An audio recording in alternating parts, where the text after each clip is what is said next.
रात्रीच्या जेवणासाठी म्हटलं की आज मेथीची भाजी बनवावी. हे घेऊन आले होते तर मी म्हटलं ताजी ताजी आहे हिरवी तर बनवून घ्यायची मस्त, कारण की ना पावसामुळे ना भाज्या खूप खराब होऊन जातात.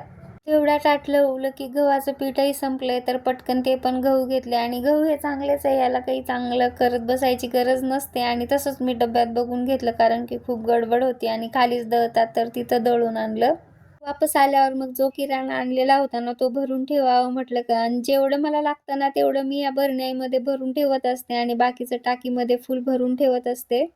मोजकच भरून ठेवत असते वरती, आणि जो लागत नाही नंतर लागणार आहे तो पूर्ण ह्या टाकीत भरून ठेवत असते. तसंच मला सोपं पडतं बघा. आणि माई म्हणत होती की मम्मा गुलाबजामुन बनव. म्हटलं बनवूया उद्या. आणि किचनमध्ये असा सिंपल आहे बघा, जास्त काही मी सजवत बसत नाही.